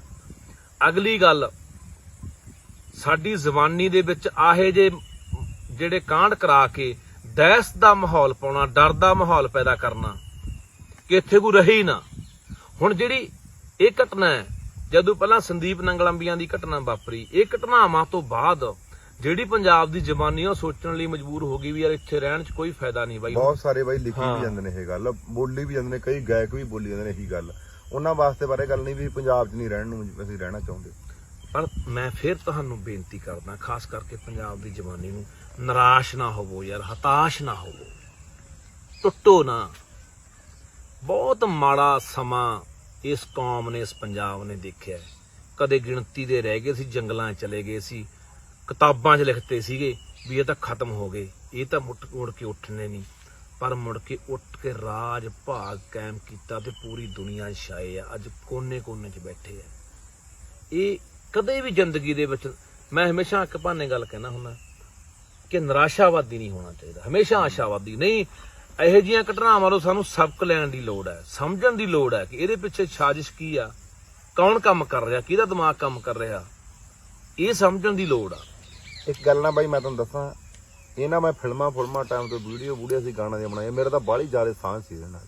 ਜਦੋਂ ਮੈਂ ਇਹਦੇ ਨਾਲ ਹੁੰਦਾ ਨਾ, ਸਿੱਧੂ ਦੇ ਨਾਲ, ਇਹਨਾਂ ਜਿਹੜੇ ਜਿੰਨੇ ਸਾਡੇ ਪਹਿਲਾਂ ਸਿੰਘ ਸ਼ਹੀਦ ਹੋਏ ਨੇ ਜਾਂ ਜਿੰਨੀਆਂ 12 ਨੇ ਗਿਆ, ਉਹਨਾਂ ਨੂੰ ਬਹੁਤ ਸੁਣਦਾ ਹੈ ਪੁਰਾਣੇ, ਉਹਨਾਂ ਨੂੰ ਮੰਨ ਕੇ ਚੱਲ ਸੰਤਾਂ ਬਾਰੇ ਬਹੁਤ ਸੁਣਦਾ। ਇਸ ਕਰਕੇ ਜਿਹੜੀ ਤੁਸੀਂ ਹੁਣ ਗੱਲ ਕਰਕੇ ਹਟੀ ਆ ਵੀ ਸਟੇਟ ਨੂੰ ਪਤਾ ਲੱਗ ਜਾਂਦਾ ਵੀ ਬੰਦਾ ਕਿਹੜੀ ਬੋਲੀ ਬੋਲਦਾ। ਇਹ ਬੇਸ਼ੱਕ ਦੇਖ ਕਾਂਗਰਸ ਦੇ ਵਿੱਚ, ਮੈਂ ਹੁਣ ਜਦੋਂ ਇਹ ਕਾਂਗਰਸ ਦੇ ਵਿੱਚ ਗਿਆ, ਮੈਨੂੰ ਨਾਰਾਜ਼ ਬਹੁਤ ਹੋਇਆ, ਇਹਨੂੰ ਮੈਂ ਬਹੁਤ ਰੋਕਿਆ ਪਾਰਟੀ ਜਾਣ ਨੂੰ। ਮੇਰੇ ਤੋਂ ਨਾਰਾਜ਼ ਇਸ ਗੱਲ ਤੋਂ ਸੀਗਾ, ਮੈਨੂੰ ਕਹਿੰਦਾ ਤੂੰ ਇੱਧਰ ਪ੍ਰਚਾਰ ਨਹੀਂ ਕਰਨਾ ਆਉਂਦਾ। ਉਸ ਗੱਲ ਦਾ ਦੁੱਖ ਵੀ ਸੀ ਕਿ ਜਿਹੜੀ ਸਾਡੀ ਕਾਤਲ ਪਾਰਟੀ ਆ ਉਹ ਜਾਣਾ। ਮੈਨੂੰ ਇਹ ਮੇਰੇ ਤੋਂ ਨਾਰਾਜ਼ ਹੋਇਆ, ਮੇਰੇ ਤੇ ਘਰੇ ਵੀ ਆਇਆ, ਫੋਨ ਤੇ ਮੈਨੂੰ ਰੋਜ਼ ਤੂੰ ਇੱਧਰ ਨਹੀਂ ਆਉਂਦਾ। ਮੈਂ ਕਿਹਾ ਕੋਈ ਗੱਲ ਨਹੀਂ, ਤੈਨੂੰ ਆਪ ਹੀ ਪਤਾ ਲੱਗ ਜੂ ਵੀ ਤੈਨੂੰ ਕੌਣ ਵਰਤ ਰਿਹਾ, ਕੌਣ ਕੀ ਕਰ ਰਿਹਾ। ਮੈਨੂੰ ਪਤਾ ਸੀਗਾ, ਇਹਨੂੰ ਹੁਣ ਹਾਰਨ ਤੋਂ ਬਾਅਦ ਪਤਾ ਵੀ ਲੱਗ ਗਿਆ ਸੀ ਇਹ ਚੀਜ਼ ਦਾ, ਕਿਉਂਕਿ ਇਹਨਾਂ ਨੂੰ ਵੀ ਪਤਾ ਵੀ ਇਸ ਖੂਨ 'ਚ ਬਗਾਵਤ ਆ ਤੇ ਬਗਾਵਤ ਦਵਾਈ ਦਬਦੀ ਵੀ ਨਹੀਂ। ਪਰ ਹੁਣ ਅਸੀਂ ਸਮਝਦਾਰੀ ਤੋਂ ਕੰਮ ਲੈਣਾ ਯਾਰ, ਸਿਆਣਪ ਤੋਂ ਕੰਮ ਲੈਣਾ। ਜਿਹੜੇ ਵੀ ਬੰਦੇ, ਖਾਸ ਕਰਕੇ ਮੈਂ ਕਹਿਣਾ ਚਾਹੁੰਦਾ ਕਿ ਜਿਹੜੇ ਨੌਜਵਾਨ ਅੱਜ 18-20 ਸਾਲ ਦਾ ਨਵਾਂ ਮੁੰਡਾ ਉੱਠਦਾ, ਚੰਗਾ ਹੱਥ 'ਚ ਹਥਿਆਰ ਆ ਜਾਂਦਾ ਤੇ ਕਿਸੇ ਦੇ ਕਹਾਏ ਲਾ ਕੇ ਕਿਸੇ ਨੂੰ ਚੱਕ ਕੇ ਮਾਰ ਦਿੰਦਾ। ਹੁਣ ਦੇਖੋ, ਇਹਦਾ ਕਿਸੇ ਵੀ ਕੀਮਤ ਤੇ ਮੁੜਨਾ ਨਹੀਂ, ਇਹਦਾ ਵਾਪਸ ਨਹੀਂ ਆਉਣਾ ਬੰਦਾ। ਉਹ ਬੰਦਾ ਕਿੱਥੋਂ ਉੱਠਿਆ, ਛੋਟੇ ਜਿਹੇ ਪਿੰਡ, ਛੋਟਾ ਜਿਹਾ ਜ਼ਿਲ੍ਹਾ, ਉਹ ਜ਼ਿਲ੍ਹਾ ਜਿਹਨੂੰ ਟਿੱਬਿਆਂ ਦਾ, ਰੇਤਿਆਂ ਦਾ ਜ਼ਿਲ੍ਹਾ ਕਿਹਾ ਜਾਂਦਾ ਸੀ, ਰੇਤੇ ਵਾਲਾ ਏਰੀਆ, ਪਿਛੜਿਆ ਹੋਇਆ ਏਰੀਆ। ਉੱਥੋਂ ਉੱਠ ਕੇ ਬੰਦੇ ਨੇ ਇੱਕ ਵੱਖਰਾ ਮਾਹੌਲ, ਇੱਕ ਵੱਖਰਾ ਵਰਤਾਂਤ, ਗਾਇਕੀ 'ਚ ਵੀ ਸਿਰਜਤਾ ਸੀ। ਪੱਗ ਦੀ ਬਾਈ ਤੂੰ ਇਹ ਦੇਖ ਲਾ ਵੀ ਪੱਗ ਦੀ ਦੁਨੀਆ 'ਚ ਦੱਸਤੀ, ਗੋਰੇ ਕਾਲਿਆਂ ਨੂੰ ਦੱਸਤਾ ਪੱਗ ਜਦੋਂ ਬੰਨ ਕੇ। ਅੱਜ ਗੋਰਾ ਵੀ ਰੋਂਦਾ, ਅੱਜ ਕਾਲੇ ਵੀ ਰੋ ਰਹੇ ਨੇ। ਉਹ ਉਹਨਾਂ ਨੂੰ ਦੱਸਤਾ ਵੀ ਪੱਗ ਦੇ ਵਿੱਚ ਵੀ ਆਹ ਸਾਡੀ ਪੱਗ ਨਿਸ਼ਾਨੀ ਕੀ ਹੈ। ਸੋ ਹੁਣ ਇਸ ਗੱਲ ਉੱਤੇ ਸਾਨੂੰ ਬਹੁਤ ਤਿੱਖੀ ਨਜ਼ਰ ਰੱਖਣ ਦੀ ਲੋੜ ਹੈ। ਦਿਮਾਗ ਨਾਲ, ਬੁੱਧੀ ਨਾਲ ਸੋਚਿਆ ਕਰੋ ਯਾਰ ਕਿ ਕਿਵੇਂ ਸਾਡੇ ਸ਼ਿਕਾਰ ਨੇ ਜਿਹੜੇ ਉਹ ਕੀਤੇ ਜਾ ਰਹੇ ਨੇ ਤੇ ਕਰਨਗੇ ਆਉਣ ਵਾਲੇ ਸਮੇਂ 'ਚ। ਯਾਦ ਰੱਖਿਓ ਇਹ ਗੱਲ। ਹੁਣ ਇਸ ਚੀਜ਼ ਨਾਲ ਪੂਰਾ ਡਰ ਪੈਦਾ ਹੋ ਗਿਆ। ਪਹਿਲਾਂ ਕਲਾਕਾਰਾਂ ਨੂੰ ਧਮਕੀਆਂ ਆਈਆਂ, ਗਿੱਪੀ ਗਰੇਵਾਲ ਨੂੰ ਵੀ ਧਮਕੀਆਂ ਆਈਆਂ, ਹੋਰ ਕਲਾਕਾਰਾਂ ਨੂੰ ਵੀ ਧਮਕੀਆਂ ਆਉਂਦੀਆਂ ਨੇ। ਪਰ ਜਿਹੜੇ ਧਮਕੀਆਂ ਦੇਣ ਵਾਲੇ ਨੇ, ਧਮਕੀਆਂ ਦੇਣ ਵਾਲਿਆਂ ਨੂੰ ਵੀ ਨਹੀਂ ਪਤਾ ਹੁੰਦਾ ਕਿ ਸਾਥੋਂ ਦਬਾ ਕੌਣ ਰਿਹਾ। ਜਾਂ ਇਹ ਮਾਹੌਲ ਕੌਣ ਪੈਦਾ ਕਰ ਰਿਹਾ। ਹੁਣ ਇਸ ਕਰਕੇ ਤੁਹਾਨੂੰ ਬਾਈ ਇਹੀ ਅਖੀਰ ਦੇ ਉੱਤੇ ਕਹਿਣਾ ਚਾਹੁੰਦੇ ਆ ਕਿ ਸਾਨੂੰ ਸਮਝਣ ਦੀ ਲੋੜ ਆ ਇਸ ਵਰਤਾਰੇ ਨੂੰ, ਕਿ ਅਸੀਂ ਇੱਕ ਦੂਜੇ ਦੀ ਜਾਨ ਦੇ ਪਿਆਸੇ ਨਾ ਬਣੀਏ, ਅਸੀਂ ਇੱਕ ਦੂਜੇ ਦੇ ਖੂਨ ਨਾ ਡੋਲੀਏ ਅਸੀਂ ਇੱਕ ਦੂਜੇ ਦਾ। ਕਿਉਂਕਿ ਉਹ ਇੱਕ ਨੌਜਵਾਨ ਨੇ ਬਹੁਤ ਸੋਹਣਾ ਬੋਲਿਆ, ਕਹਿੰਦਾ ਮੈਂ ਤੁਹਾਨੂੰ ਬੇਨਤੀ ਕਰਦਾ ਵੀ ਤੁਸੀਂ ਹਟਣਾ ਤਾਂ ਹੈ ਨਹੀਂ, ਪਰ ਇੱਕ ਪੁੰਨ ਦਾ ਕੰਮ ਕਰ ਦਿਓ ਕਿ ਤੁਸੀਂ ਜਿੱਥੇ ਕਿਸੇ ਨੌਜਵਾਨ ਨੂੰ ਮਾਰਦੇ ਹੋ ਉਹਦੇ ਮਾਂ ਪਿਓ ਨੂੰ ਵੀ ਮਾਰ ਦਿਆ ਕਰੋ, ਕਿਉਂਕਿ ਉਹਦਾ ਮਰਨ ਵਾਲਾ ਚਲਾ ਜਾਂਦਾ ਬਈ, ਖਤਮ ਹੋ ਜਾਂਦੀ ਕਹਾਣੀ। ਪਰ ਉਹ ਰੋਜ਼ ਤਿਲ ਤਿਲ ਕਰਕੇ ਮਰਦੇ ਆ, ਰੋਜ਼ ਝੂਰ ਝੂਰ ਕੇ ਮਰਦੇ ਆ, ਹਰ ਇੱਕ ਯਾਦ ਨੂੰ ਚੇਤੇ ਕਰ ਕਰਕੇ ਮਰਦੇ ਆ। ਦਰਵਾਜ਼ਾ ਹਵਾ ਨਾਲ ਖੜਕਦਾ ਤੇ ਮਾਂ ਪਿਓ ਨੂੰ ਭੁਲੇਖਾ ਪੈਂਦਾ ਵੀ ਮੇਰਾ ਪੁੱਤ ਆਊਗਾ। ਇਸ ਕਰਕੇ ਤੁਹਾਨੂੰ ਇਹੀ ਅਪੀਲ ਆ ਕਿ ਜੇ ਤੁਹਾਨੂੰ ਇਹ ਲੱਗਦਾ ਬਹੁਤ ਵੱਡਾ ਭੁਲੇਖਾ ਹੁੰਦਾ ਬੰਦੇ ਦੇ ਮਨ 'ਚ ਕਿ ਯਾਰ ਮੈਂ ਉਹਨੂੰ ਮਾਰਤਾ, ਮੈਂ ਉਹਨੂੰ ਮਾਰਤਾ, ਮੈਂ ਉਹਦੇ ਮੁਕਾਮ ਤੇ ਆ ਜੂ, ਮੈਂ ਉਸ ਮੁਕਾਮ ਤੇ ਆ ਜੂ, ਮੇਰਾ ਉਧਰ ਨਾ ਬਣ ਜੂ, ਮੇਰਾ ਇੱਧਰ, ਕਿੰਨੇ ਆਏ ਬਾਈ। ਇੱਕ ਗੱਲ ਮੈਨੂੰ ਵਿਚਾਲੇ ਦੱਸੋ, ਜਿਹੜੀ ਤੁਹਾਡੀ ਮੈਂ ਪੁੱਛਣਾ ਸੀ ਸਾਲਟ ਵਾਲੀ ਗੱਲ ਕਰ ਰਹੇ ਸੀ ਵੀ ਇਹ ਬਣਦਾ ਤਾਂ ਕਿਸੇ ਮੰਨ ਕੇ ਚੱਲ ਐਂ ਤਾਂ ਹੈ ਨਹੀਂਗਾ ਵੀ ਐਂ ਕੋਈ ਥੌੜੀ ਨਹੀਂ ਬਣ ਜਾਂਦਾ ਹੋਊਗਾ। ਇਹ ਕੋਈ ਤਾਂ ਸੰਦ ਜਿਹੜੀ ਤਾਂ ਇਹਨੂੰ ਲੋੜ ਹੁੰਦੀ ਹੋਊਗੀ। ਜਿਵੇਂ ਮੰਨ ਕੇ ਚੱਲ ਇੱਕ ਮੈਗਜ਼ੀਨ ਜਿਹੜਾ ਬਣਦਾ ਆਪਣਾ, ਉਹ ਕਾਰਤੂਸ ਬਣਦਾ, ਜਿਹੜਾ ਉਹ ਕਾਰਤੂਸ ਜਿਹੜਾ ਬਣਦਾ ਉਹ ਐਂ ਤਾਂ ਨਹੀਂ ਹੈਗਾ ਵੀ ਹਰ ਇੱਕ ਥਾਂ ਤੇ ਬਣ ਜਾਂਦਾ ਹੋਊਗਾ। ਉਹ ਬਣਾਉਣ ਲਈ ਬਹੁਤ ਸਮੱਗਰੀ ਚਾਹੀਦੀ ਹੁੰਦੀ। ਤੁਸੀਂ ਇਹ ਦੇਖੋ, ਉਹਦੇ ਜਦੋਂ ਹੁਣ ਜਿਹੜਾ ਇੰਡੀਅਨ ਬਣਦੇ ਨੇ, ਜਿਹੜੇ ਉੱਥੋਂ ਬਣਦੇ ਨੇ, ਫੈਕਟਰੀਆਂ 'ਚ ਬਣਦੇ ਨੇ, ਉਹਨਾਂ ਉੱਪਰ ਬਕਾਇਦਾ ਨੰਬਰ ਲੱਗੇ ਹੁੰਦੇ ਨੇ ਵੀ ਕਿੱਥੋਂ ਆਇਆ, ਜਾਂ ਪੜਤਾਲ ਕਰਨੀ ਹੋਵੇ, ਜਿਹੜੀ ਤੁਸੀਂ ਗੱਲ ਕੀਤੀ ਨਾ। ਇਹ 94 ਸਾਲ ਦੇ ਕੌਣ ਰਿਹਾ ਪਿੱਛੇ? ਰਸ਼ੀਆ ਦੀ ਹੈ ਦਰਅਸਲ। ਹਾਂ, ਇਹਦੇ ਬਾਰੇ ਮੈਂ ਪੜ੍ਹ ਰਿਹਾ ਸੀ, ਬਹੁਤੀ ਕਾਮਯਾਬ ਨਹੀਂ ਹੋਈ, ਇਹ ਜ਼ਿਆਦਾ ਨਹੀਂ ਚੱਲੀ। ਪਰ ਇਹ ਜਿਹੜੀ AK-47 ਆਪਾਂ ਗੱਲ ਕਰਦੇ ਨੇ, ਉਹਦੇ ਨਾਲ ਵੀ ਕਿਤੇ ਜ਼ਿਆਦਾ ਮਾਰ ਤੇ ਜਿਹੜਾ ਸਪੀਡ ਨਾਲ ਬਰਾਸਟ ਇਹਦੇ ਉਹ ਜ਼ਿਆਦਾ ਹੈ, ਉਹਦੇ ਨਾਲ ਵੀ ਜ਼ਿਆਦਾ ਖਤਰਨਾਕ ਹੈ। ਵੀ ਇਹਦਾ ਆਉਣਾ ਤੇ ਤੁਸੀਂ ਦੇਖੋ, ਆਉਣ ਤੋਂ ਬਾਅਦ ਉਹ ਬੰਦਿਆਂ ਨੇ ਟ੍ਰੇਨਿੰਗ ਵੀ ਤਾਂ ਲਈ ਹੋਈ ਆ। ਹੁਣ ਕਿਸੇ ਅਸਾਲਟ ਨੂੰ ਚਲਾਉਣ ਲਈ ਇਹ ਤਾਂ ਹੈ ਨਹੀਂ ਵੀ ਅਣਜਾਣ ਬੰਦਾ ਚੱਕ ਕੇ ਕੋਈ ਆ ਕੇ ਫਾਇਰ ਕਰਨ ਲੱਗ ਗਿਆ, ਹਨਾ। ਹੁਣ ਉਹ ਅਸਾਲਟ ਉਹਨਾਂ ਬੰਦਿਆਂ ਕੋਲੇ ਆਉਣੀ ਤੇ ਉਹਨਾਂ ਦਾ ਇੱਕੋ ਹੀ ਮਨ 'ਚ ਸੀਗਾ, ਖਬਰਾਂ ਕਿੰਨੇ ਚਿਰ ਦੇ ਮਗਰ ਹੋਣੇ ਆ, ਜਿੱਦੇ ਮੌਕਾ ਮਿਲਿਆ ਉਹਨਾਂ ਨੇ ਕੰਮ ਕਰਤਾ। ਉਹ ਅਸਾਲਟ ਉਹਨਾਂ ਨੇ ਚਲਾ ਕੇ ਵੀ ਤਾਂ ਦੇਖੀ ਹੋਊ, ਕਿਤੇ ਟ੍ਰੇਨਿੰਗ ਵੀ ਤਾਂ ਲਈ ਹੋਊ। ਇੱਕ ਉਹਨਾਂ ਦੇ ਦਿਮਾਗ ਦੇ ਵਿੱਚ ਗੱਲ ਸੀਗੀ ਵੀ ਜੋ ਮਰਜ਼ੀ ਹੋ ਜੇ, ਮਾਰਨਾ ਹੀ ਮਾਰਨਾ। ਤੇ ਇਹ ਜਿਹੜੀ ਇੱਥੋਂ ਦੀ ਆਪਾਂ ਕਹਿ ਦਿੰਦੇ ਆ ਕਿ ਯਾਰ ਛੋਟੀਆਂ ਛੋਟੀਆਂ ਗੱਲਾਂ ਦੇ ਉੱਤੇ ਤੁਹਾਡੇ ਘਰੇ ਬੈਠੇ ਪਤਾ ਲੱਗ ਜਾਂਦਾ ਉਹਨਾਂ ਨੂੰ। ਇੱਕ ਪਾਸੇ ਜੇ ਆਪਾਂ ਦੂਜੇ ਪਾਸੇ ਗੱਲ ਕਰਨੀ ਹੋਵੇ, ਜਿੱਥੋਂ ਕਦੇ ਕੋਈ ਸਿੱਖ ਨੌਜਵਾਨ ਫੜਨਾ, ਫੜ ਕੇ ਤੁਣ ਦਿੰਦੇ ਅੰਦਰ ਲਾ ਕੇ UAPA ਵੀ ਇਹਦੇ ਕੋਲ ਆਹ ਸਮੱਗਰੀ ਫੜੀ ਗਈ, ਇਹਦੇ ਕੋਲ ਆਹ ਫੜਿਆ ਗਿਆ, ਇਹ ਆਹ ਕੰਮ ਕਰਦਾ ਸੀ, ਇਹਦੇ ਪਾਕਿਸਤਾਨ ਨਾਲ ਸੰਬੰਧ ਹੈ, ਇਹਦੇ ਚੀਨ ਨਾਲ ਸੰਬੰਧ ਹੈ, ਇਹਦੇ ਫਲਾਣੇ ਨਾਲ ਸੰਬੰਧ ਹੈ, ਧਮਕੀ ਨਾਲ ਸੰਬੰਧ ਹੈ, ਮਿੰਟੋ ਮਿੰਟੀ ਫੜ ਕੇ ਅੰਦਰ ਕਰ ਦਿੰਦੇ ਆ। ਇੱਕ ਬੰਦੇ ਅਸਾਲਟਾਂ ਲੈ ਕੇ ਘੁੰਮ ਰਹੇ ਨੇ, ਜਦੋਂ ਕਿ ਉਹਨਾਂ ਦਿਨਾਂ ਦੇ ਵਿੱਚ ਜਦੋਂ 6 ਜੂਨ ਮੁਰੇ ਆ ਰਹੀ ਹੈ, ਘੱਲੂ ਘਰਾ ਦਿਵਸ ਆ ਰਿਹਾ, ਤੇ ਪੂਰੀ ਸਖਤਾਈ ਆਪਦੇ ਤੌਰ ਤੇ ਸਰਕਾਰ ਵੱਲੋਂ ਸੈਂਟਰ ਦੀਆਂ 10-12 ਜਿਹੜੀਆਂ ਕੰਪਨੀਆਂ ਉੱਥੇ ਲਿਆ ਕੇ ਪੂਰੀ ਸਖਤਾਈ ਕੀਤੀ। ਉਹਨਾਂ ਦਿਨਾਂ ਦੇ ਵਿੱਚ ਉਹ ਬੰਦੇ ਘੁੰਮ ਰਹੇ ਨੇ, ਤਾਂ ਤੂੰ ਦੇਖ ਵੀ ਇਹਦੇ ਪਿੱਛੇ ਫਿਰ ਆਪਾਂ ਕਿਵੇਂ ਨਾ ਸਮਝੀਏ ਕਿ ਕੋਈ ਸਾਜ਼ਿਸ਼ ਨਹੀਂ ਹੈਗੀ ਯਾਰ, ਜਾਂ ਕੋਈ ਤਾਕਤ ਨਹੀਂ ਹੈਗੀ ਵੀ ਇਹ ਬਾਹਰੋਂ ਆਉਂਦੇ ਨੇ, ਇਹ ਜਿਹੜਾ ਜਾਂ ਇੱਥੋਂ ਇੰਡੀਆ ਦੀ ਬਣਾ ਕੇ ਇਹਨਾਂ ਨੂੰ ਦਿੰਦੇ ਨੇ। ਹੈ ਤਾਂ ਇਹ ਰਸ਼ੀਅਨ ਹੈ, ਰਸ਼ੀਆ ਦੀ ਹੈ ਜਿਹੜੀ ਸਾਲਟ, ਜਿਹੜੀ ਉੱਥੇ ਗੱਲ ਹੋ ਰਹੀ ਆ ਕਿ ਜਿਹੜੀ ਉੱਥੇ ਚੱਲੀ। ਤੂੰ ਦੇਖ, ਪੁਲਿਸ ਨੇ ਉਹ ਵੀ ਦੱਬਤੀ ਗੱਲ। ਪੁਲਿਸ ਦੇ ਕਿਸੇ ਬਿਆਨ 'ਚ ਆਇਆ, DGP ਦੇ ਬਿਆਨ 'ਚ, SSP ਦੇ ਬਿਆਨ 'ਚ ਆਇਆ ਵੀ ਉਹਦਾ ਸਾਲਟ ਚੱਲੀ ਆ। ਉਹ ਕਹਿੰਦੇ 3 ਤਰ੍ਹਾਂ ਦੇ ਵੈਪਨ ਚੱਲੇ ਆ, 3 ਤਰ੍ਹਾਂ ਦੇ ਜਿਹੜੇ ਅਸਲੇ ਚੱਲੇ ਆ। ਪਰ ਇਹ ਹਲੇ ਪਰ ਉੱਥੇ ਹੁਣ ਕੱਲ ਤੂੰ ਨਾਲ ਸੀ ਤਾਂ ਆਪਾਂ ਗਏ ਸੀ, ਤੂੰ ਨਹੀਂ ਨਾਲ, ਮਿਲਦਾ ਅਸੀਂ ਜਾ ਕੇ ਆਏ ਉੱਥੇ ਜਿੱਥੇ ਤੂੰ ਘਰੇ ਸੀਗਾ, ਜਿੱਥੇ ਇਹ ਹਾਦਸਾ ਵਾਪਰਿਆ ਨਾ, ਅਸੀਂ ਉੱਥੇ ਜਾ ਕੇ ਆਏ। ਇੱਥੇ ਕੰਧਾਂ 'ਚ ਗੋਲੀਆਂ ਵੱਜੀਆਂ, ਮੈਂ ਉਹ ਕੰਧਾਂ ਦੇ ਵਿੱਚ ਐਡੇ ਮਤਲਬ ਕਿ ਮੋਰੇ ਕੱਢੇ ਪਏ ਆ, ਇੰਨਾ ਵਿੱਚ ਉਹ ਹੋਇਆ ਵਾ। ਹੁਣ ਜੇ ਪਿਸਟਲ ਦੀ ਆਪਾਂ ਗੱਲ ਕਰਾਂਗੇ, ਕੰਧ 'ਚ ਵੀ ਵੱਜੂਗਾ ਤਾਂ ਬਹੁਤ ਛੋਟਾ, ਇੰਨਾ ਵੱਧ ਤੋਂ ਵੱਧ ਇੰਨੀ ਕੁ ਬਣਦਾ ਕਿਸੇ ਹਿੱਟ ਨੂੰ। ਉਹ ਉੱਥੇ ਫਿਰ ਮੈਨੂੰ ਮੁੰਡੇ ਨੇ ਦੱਸਿਆ ਜਿਹੜਾ ਸੀਗਾ ਮੌਜੂਦ, ਉਹ ਕਹਿੰਦਾ ਬਾਈ ਮੈਂ ਆਪਣੀ ਅੱਖੀਂ ਦੇਖਿਆ ਐਡੇ ਖੋਲ ਪੁਲਿਸ ਚੱਕ ਕੇ ਲਗਾਈ ਹੈ। ਖੋਲ ਵੀ ਉਹ ਕਹਿੰਦਾ ਜਿਵੇਂ AK-47 ਦੇ ਹੁੰਦੇ ਇਸ ਤਰ੍ਹਾਂ ਦੇ ਖੋਲ ਸੀ। ਤਾਂ ਉਹ ਜਿਹੜੀ ਗੱਲਬਾਤ ਆ, ਉਹਨੂੰ ਕਿਉਂ ਦੱਬ ਰਹੀ ਆ ਪੁਲਿਸ, ਜਾਂ ਕਹਾਣੀ ਕੀ ਆ, ਕੀ ਕਾਰਨ ਹੈ? ਪਰ ਚੱਕ ਕੇ DGP ਨੇ ਇੱਕ ਬੜਾ ਗੈਰ ਜ਼ਿੰਮੇਵਾਰ ਨਾਲ ਉਹਦਾ ਮਤਲਬ ਕਿ ਬਿਆਨ ਸੀਗਾ ਕਿ ਇਹ ਜੀ ਗੈਂਗਵਾਰ ਦਾ ਨਤੀਜਾ ਜੀ ਇਹ ਫਲਾਨਾ, ਉਹ ਪਤਾ ਨਹੀਂ ਕੋਈ ਉਹਦਾ ਕੋਈ ਮੈਨੇਜਰ ਦੀ ਗੱਲ ਕਰ ਰਹੇ ਆ ਜੀ, ਉਹਦੇ ਨਾਲ ਹੋਰ ਹੀ ਪਾਸੇ ਜਾਣੇ ਕਹਾਣੀ ਨੂੰ ਘਮਾਇਆ ਜਾ ਰਿਹਾ ਹੈ, ਜੋੜਿਆ ਜਾ ਰਿਹਾ। ਪਰ ਇਹ ਬਾਈ ਸਮਝ ਲਓ ਪੰਜਾਬ ਦੇ ਲੋਕੋ, ਸਾਡਾ ਅਸੀਂ ਲੱਗੇ ਹੋਏ ਆ ਇੱਕ ਦੂਜੇ ਦੀਆਂ ਲੱਤਾਂ ਖਿੱਚਣ ਤੇ, ਉਹ ਮਾੜਾ ਹੋਵੇ, ਉਹ ਚੰਗਾ ਹੋਵੇ, ਉਹ ਐਂ ਕਰਦਾ, ਅਸੀਂ ਇਸ ਕੰਮ ਤੇ ਲੱਗੇ ਹੋਏ ਆ। ਆਪਣੇ ਤੋਂ ਆਪਣੀ ਮਰਵਾ ਰਹੇ ਨੇ। ਅਗਲਾ ਸਾਡੇ ਸ਼ਿਕਾਰ ਵੀ ਖੇਡ ਰਿਹਾ ਹੈ, ਆਪਣਿਆਂ ਤੋਂ ਆਪਣੇ ਵੀ ਮਰਵਾ ਰਿਹਾ ਹੈ, ਦੂਰ ਬੈਠਾ ਤਮਾਸ਼ਾ ਵੀ ਦੇਖ ਰਿਹਾ, ਖੁਸ਼ ਵੀ ਹੋ ਰਿਹਾ ਵੀ ਇਹਦਾ ਬਸ ਆਪਸ ਵਿੱਚ ਲੜ ਕੇ ਮਰ ਜਾਣਗੇ, ਸਾਨੂੰ ਤਾਂ ਲੋੜ ਹੀ ਨਹੀਂ ਪੈਣੀ। ਹੁਣ ਇਸ ਮਸਲੇ ਦੇ ਉੱਤੇ ਕੋਈ ਕੁਛ ਲਿਖੀ ਜਾਂਦਾ, ਕੋਈ ਕੁਛ ਲਿਖੀ ਜਾਂਦਾ। ਪਹਿਲੀ ਗੱਲ ਤਾਂ ਅਸੀਂ ਹਰ ਬੰਦਾ ਪਤਾ ਨਹੀਂ ਅੱਜ ਕੱਲ੍ਹ ਵਿਦਵਾਨ ਹੈ, ਸਿਆਣਾ ਹੈ। ਅਸੀਂ ਨਹੀਂ ਕਹਿੰਦੇ ਅਸੀਂ ਸਿਆਣੇ ਆ, ਦੁਨੀਆ ਪਰੇ ਤੋਂ ਪਰੇ ਪਈ ਆ ਬਾਈ। 5 ਮਿੰਟ ਲਾਉਣੇ ਆ ਕਿਸੇ ਗੱਲ ਦੀ ਘੋਖ ਪੜਤਾਲ ਕੀਤੇ ਤੋਂ ਆਪਦੇ ਬੰਦਿਆਂ ਦੇ ਖਿਲਾਫ, ਜਿੰਨਾ ਅਸੀਂ ਉਹਨਾਂ ਕਿਸੇ ਵਿਰੋਧੀ ਦੇ ਖਿਲਾਫ, ਕਿਸੇ ਦੁਸ਼ਮਣ ਦੇ ਖਿਲਾਫ ਨਹੀਂ ਲਿਖਦੇ ਜਾਂ ਬੋਲਦੇ, ਜਾਂ ਉਹਦੀਆਂ ਗੱਲਾਂ ਦੇ ਕਿੰਤੂ ਪ੍ਰੰਤੂ ਕਰਦੇ, ਉਹਨਾਂ ਦਾ ਖੰਡਨ ਕਰਦੇ, ਨਿਖੇਧੀ ਕਰਦੇ, ਜਿੰਨਾ ਅਸੀਂ ਆਪਣੇ ਬੰਦਿਆਂ ਦੇ ਖਿਲਾਫ।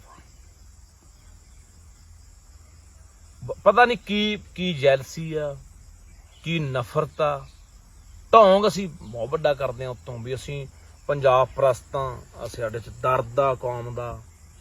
ਪਰ ਪਤਾ ਨਹੀਂ ਹਰ ਬੰਦੇ ਨੂੰ, ਮੈਂ ਕਹਿੰਦਾ ਯਾਰ ਆਪੋ ਆਪਣਾ ਭੰਨੇ, ਆਪੋ ਆਪਣਾ ਖੇਤਰ ਆ ਬੰਦਿਆਂ ਦਾ, ਆਪੋ ਆਪਣਾ ਕੰਮ ਕਰਨ ਦਾ ਤਰੀਕਾ ਬੰਦਿਆਂ ਦਾ। ਬਾਈ ਜਿਹੜੀ ਤੂੰ ਗੱਲ ਕਰੀ ਆ ਨਾ ਵੀ ਲੱਤਾਂ ਖਿੱਚਣ ਵਾਲੀ, ਮੈਂ ਨਾ 3-4 ਦਿਨ ਹੋ ਗਏ ਦੇਖੀ ਜਾਂਦੇ ਨੂੰ।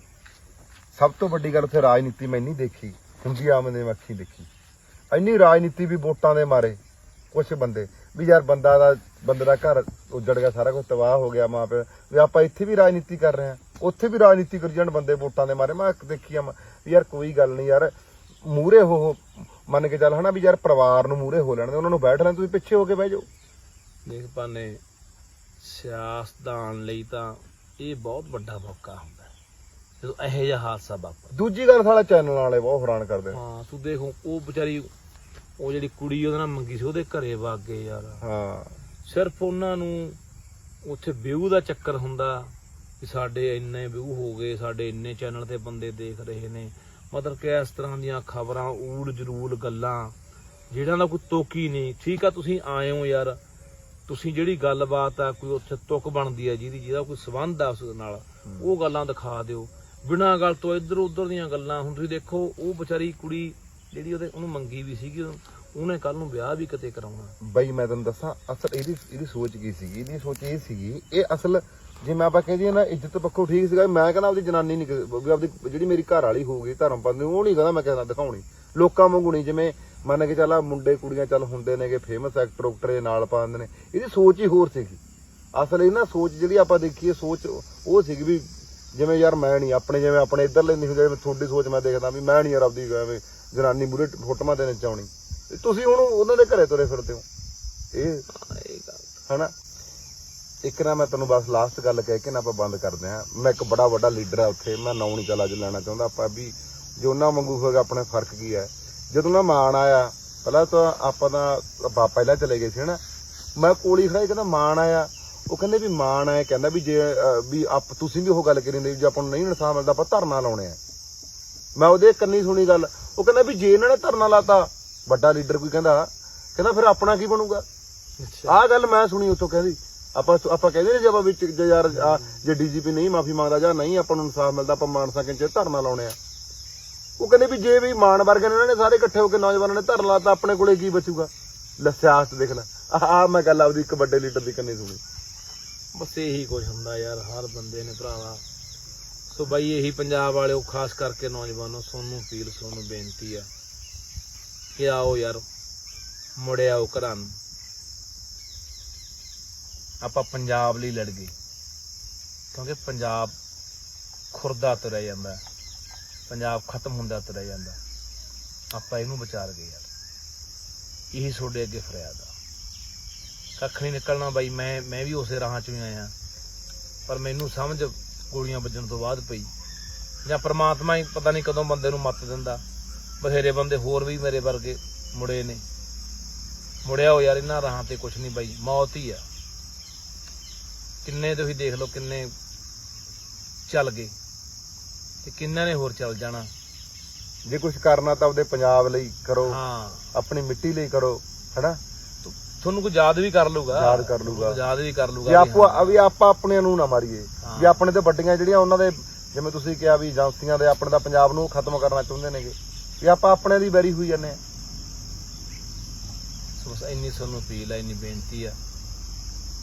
ਵਾਹਿਗੁਰੂ ਜੀ ਕਾ ਖਾਲਸਾ, ਵਾਹਿਗੁਰੂ ਜੀ ਕੀ ਫਤਿਹ।